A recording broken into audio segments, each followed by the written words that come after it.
What's up, Epic Gamers? So this is part 4 to an ongoing series. If you haven't seen any of the other parts, I have a playlist on my channel. You can also click up in the corner. If you have seen the other parts, I'm just going to get right into it. We opened this episode where we picked up last time with Light following Shoko. Light realizes that he can't let Shoko go, so he asks who all she has talked to. So, have you told anyone else about this? No, you're the first person I've told. You're lucky, but how will you get rid of her? Light then starts writing down notes on the case, when really he's writing down Shoko's name on the death note. We cut back to the task force where Elle comes to the conclusion that Kira isn't with them. Elle then gets a phone call from Watari. We go back to Light and Shoko, where Shoko is still going to report her information to the police. If it's all the same, I think I'd like to report it myself. And after talking to you, I've decided that it would be best to do it as soon as possible. Light isn't panicking though because he wrote her name in the death note. Ryuk's laugh gives away the fact that Shoko used a fake name. I remember thinking it was bizarre how he laughed when I asked for her name. In fact, he's reacted the same way every time her name comes up. An alias? We go back to the task force where we're formally introduced to Watari. Watari passes out new police badges to protect the task force. They have fake names and fake ranks on them. Elle gives them the college student using a fake ID talk with the team. Remember, anytime you're in a situation where you have to give out your name to a stranger, make sure to use the name from your fake ID, understood? Careful not to take them out while in the presence of other police officers. I'm sure I don't need to tell you. They also get some Gucci belts with transmitters and life alerts. We see Light starting to shit his pants while he tries to figure out what to do with Shoko. If this phone rings, it's all over for me. What am I gonna do? This is crazy. All I have to do is turn my cell phone off. We hear Light making a plan to find out Shoko's real name. Only 3 minutes left until she reaches the station. All right. Ryuk brings up the ideal, but Light doesn't take it. Shoko asks Light to leave her alone if he doesn't have any more business at the police station. Do you still have business at the police station then? I'd like to go there by myself, if you don't mind. Yeah, no problem. Shoko and Light part ways, and Light is not having it his way. Light tries one last time to get Shoko's real name. He tells Shoko that nobody was there because they started to use fake names and cover themselves to avoid another pen burst situation. Shoko questions how Light knows so much about the operation, and this is when Light says that he's on the force and makes up a backstory. Despite the fact that I'm a high school student, he brought me on board to help out with the investigation. After all, I've helped them solve cases in the past. Shoko is still determined to go to the task force herself. We cut back to the task force where they're talking about how nobody's at the station right now. Light is still trying desperately to stop Shoko from going to the station. This is when we learn that Shoko used to work with Elle and she was a top agent in the FBI. Although the only contact I've had with him was following orders through a computer, he might remember who I am. You see, I worked under him in a case in the US about 2 years ago. Using this information, Light strokes Shoko's ego and tells her he wants to learn from her. This gets Shoko talking, and we get the only good thing Shoko has done in the series when she tells Light that he reminds her of Elle. I'll be honest with you. It's because you remind me of Elle. There's something about you that's just like him. Light then offers Shoko a spot on the task force, the requirement being a valid form of ID. Light closes the deal and makes Shoko commit to joining the force. Ryuk loses his shit at seeing Light play this game. Shoko reveals that she used a fake name and provides Light with her Japanese ID. A snowfall takes over the city, and this makes Azuwa take out his umbrella and not noticing Light or Shoko. Light has won, and when Shoko asks why he's been checking his watch, Light reveals that he is Kira. So, if you don't mind my asking, why do you keep checking your watch? Oh, well, because I'm Kira. We get a beautiful scene where Shoko is walking away to her death and Light taunts her. My father's cell phone might be available now. Do you want to see if you can talk to him? No, thank you. I have nothing to say to him.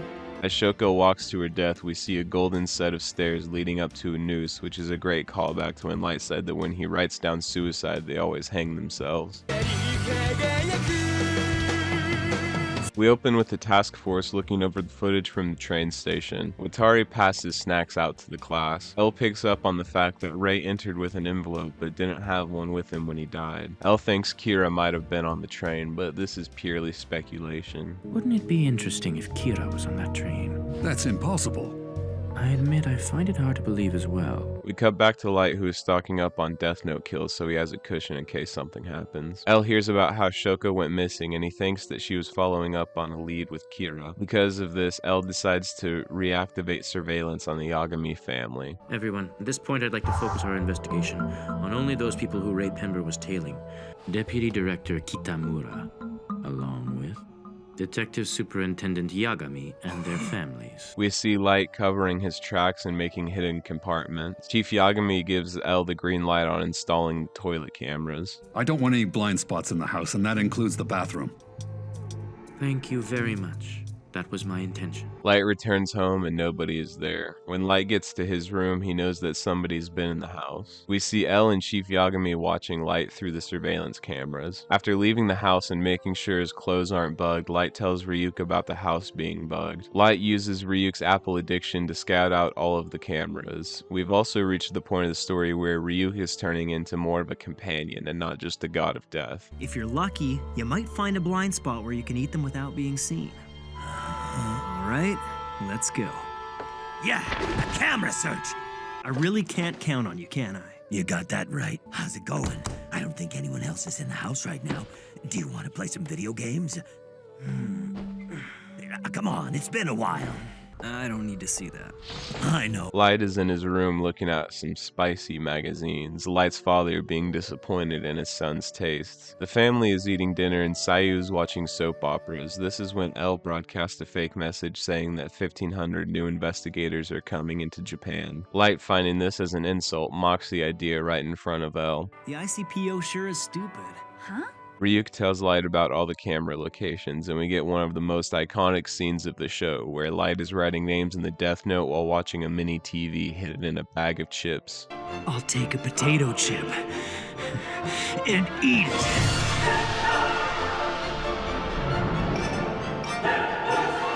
The plan is for Kira to kill while Light is doing homework and L to watch the whole thing, theoretically clearing his name. The next day is trash day, and this is when Light throws away the mini TV and uncharacteristically gives his mom some sass. This episode ends with the trash truck leaving with the evidence. I can't say for sure whether you're extremely generous or just a spoiled brat. But didn't that mini LCD TV cost you $400? In the manga, we see Light thinking about the cameras and how they wouldn't be able to read any lips or see anything suspicious in the police station. I don't know if it's just the version that I'm getting screenshots from, but we get a translation of what Light wrote in the Death Note, which, if Google's to be trusted, is more or less accurate. When Light realizes the name Shoko gave him was fake, he thinks back to how he killed Rei and how Shoko would be hesitant to give her actual name. Also, I don't know if I'm just grabbing a bootleg translation or what, but Light drops his shit. In the manga, we see Light is worried about getting a phone call, and it plays more into him starting to slip under pressure, when in the show it's more of a sunglasses on top of the head situation. I'm pretty sure the version I'm using to grab screenshots is a bootleg. When Light tells Shoko he's on the task force, Shoko tells Light that since he's on the force, she's already told him everything that she needs to tell L. When in the anime, Shoko is stubborn and still wanting to go to the station. I prefer how this scene plays out in the anime with the quietness and slow deliveries of the line. In the manga, it's more of a person who just got killed by Kira says what kind of thing. Also, with the last panel of the manga compared to the last shot of the show, in the show, we get to see Shoko walking away into a metaphorical noose, when in the manga, she just walks off into the sunset. In the manga, we get a whole scene with Azuwa on the station answering calls. This isn't in the anime at all and follows someone calling thinking they're Kira. After hanging up, Azuwa thinks about how more and more people are thinking they're Kira because they wish for other people to die, and then they do. This shows the more outward effects of the Kira situation, people second-guessing themselves and mass hysteria starting to break out. When the task force is looking over the tapes, they look at more than just Rei's death. They also look at footage from a department store and a street corner. We also get a more detailed breakdown from L on Rei's death. In the show, it's mainly just the file and the train time. Here we see L breaking down when he got sent the file, and L theorizing about how Rei was under control of Kira when he was on the train.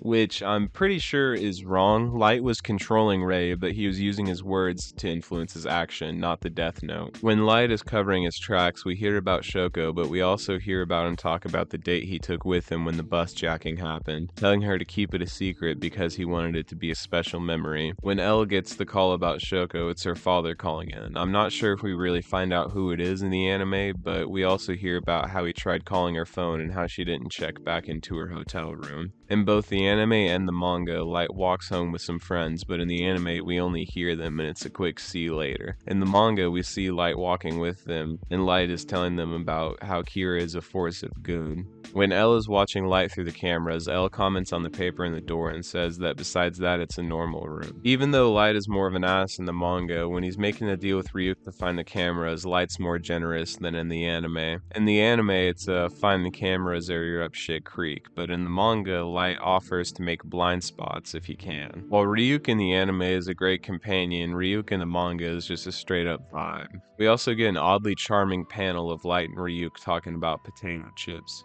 Alright, and that wraps up this episode. I hope you guys enjoyed it. Make sure to drop a like and subscribe. Also, go ahead and follow me on Instagram. You can get behind the scenes insights on different projects that I'm working on. You guys really went off on that Batman Beyond video, so if you'd want to see more Batman Beyond content, just let me know down below and I can do that.